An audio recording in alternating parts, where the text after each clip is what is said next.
DISE पर उन तक पहुँचे। जिशान भाई, ये तो वो लोग हैं जो मैं ये कह सकता हूँ कि शायरी का पूरा विश्वविद्यालय यहाँ हम विराजमान है मंच पर, उन तक बात पहुँचे कि सच लिखा तो सूली पे टंगने का डर। प्रभात साहब तक पहुँचे, बात सुनिएगा कि सच लिखा तो सूली पे टंगने का डर। दिल्ली से हमारे बीच एक शायरा उपस्थित हैं, मैं बड़े अदब के साथ 4 पंक्तियों से उनको बुला रहा हूँ, आदरणीय सुबी सक्सेना जी। और सभी से मेरी वही गुजारिश रहेगी कि अपना एक एक गीत गज़ल जो भी पढ़ें अपना सीमित कलाम पढ़ें। पंक्तियाँ सुनना कि सच लिखा तो सूली पे टंगने का डर, झूठ लिखा तो अखबारों की शान हुए। सच लिखा तो सूली पे टंगने का डर, झूठ लिखा तो अखबारों की शान हुए। सच लिखने से डर जाए वो कभी नहीं, सच लिखकर ही हम जग में सुल्तान हुए। मैं बड़े अदब के साथ बुला रहा हूं आदरणीय सुबी सक्सेना जी, जो दिल्ली से चलकर हमारे बीच आई। आप तालियों से एक और शायरा का इस्तकबाल करें, स्वागत करें, अभिनंदन करें।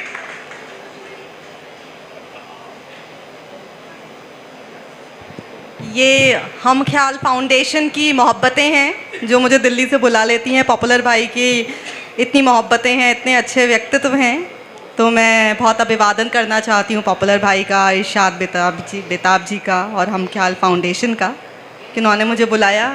तुषा दीदी यहाँ मुझे मेरठ हमेशा फैमिली जैसा लगता है, पता ही नहीं था इतनी देर से साथ बैठे हैं। तो खैर के बेदल साहब से तो मेरी मुलाकात नहीं है, लेकिन जब उनके शागिर्द को देखती हूँ तो जो पहला शेर उन्होंने पढ़ा था उनके सुपुत्र ने कि इंसान होना चाहिए, तो जब इरशाद बेताब जी को और उनसे जुड़े हुए लोगों को, उनके शागिर्दों को देखती हूँ तो शायरी जहनियत की बात होती है, जहन की बात होती है। तो जो भी उनके शागिर्द हैं तो वो इतने खुले जहन के हैं और इतने रिश्ते निभाने वाले लोग हैं। तो एक बार उन सब के लिए तालियां हम लोग बनाएं। और किसी की उपस्थिति जब सुकून होती है, मैं समझती हूँ कि बेदल जी जब भी होंगे तो बड़े सुकून की पनाह उनसे प्राप्त होती होगी। और जब वो व्यक्ति नहीं होता तो उसकी यादें जब बेताब होने का सबब हो जाती हैं, बेताब करती हैं। तब मैं 4 पंक्तियाँ पढ़ती हूँ, सुने। ज़ख्म दिल में है जितने उन्हें क्या पता, ज़ख्म दिल में है जितने उन्हें क्या पता, कितने टूटे हैं सपने उन्हें क्या पता। नाम बेदिल है पर दिल में अभी हैं आप, नाम बेदिल है पर दिल में अभी हैं आप। और आखिरी पंक्ति पर आप सबके हाथ खुलें कि याद आते हैं कितने उन्हें क्या पता, याद आते हैं कितने उन्हें क्या पता। और वो हमें याद आ रहे हैं, याद आने का एक सूचक होता है हिचकियाँ। और जब जब कोई याद आता है तो उन्हें वहाँ वो जहाँ भी होंगे उन्हें हिचकियाँ ज़रूर आ रही होंगी आज।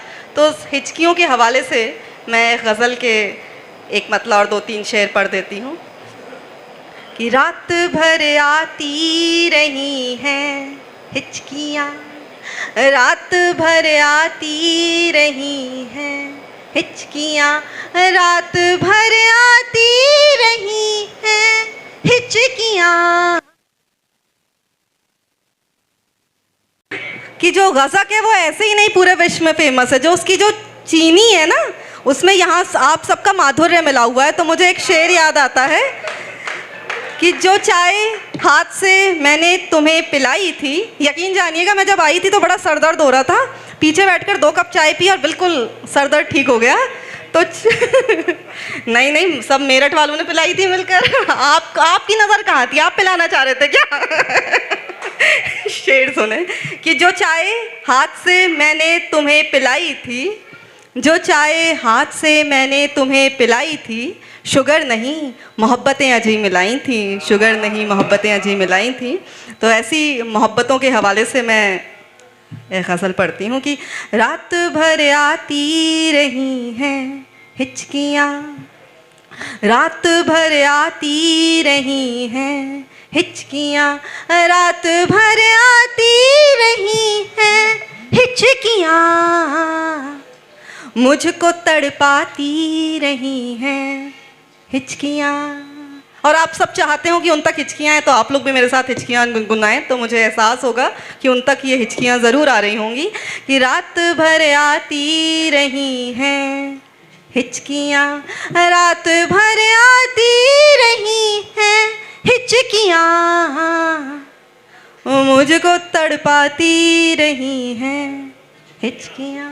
और शेर सुने कि जो गज़ल शायद मैं कह पाई नहीं, जो गज़ल शायद मैं कह पाई नहीं, जो गज़ल शायद मैं कह पाई नहीं, वो गज़ल गाती रही हैं हिचकियाँ, रात भर आती रही हैं हिचकियाँ। और कहते हैं मोहब्बत सच्ची होती है तो ज़रूर लौट कर आती है। सच्ची मोहब्बतों के हवाले से सच्चा सा शेर कि देखना देखना आएगा वापस एक दिन, देखना आएगा वापस एक दिन, देखना आएंगे वापस एक दिन, मन को बहलाती रही हैं हिचकियाँ, रात भर आती रही हैं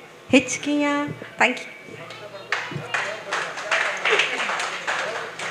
रात भर आती रही हैं हिचकियाँ। मैं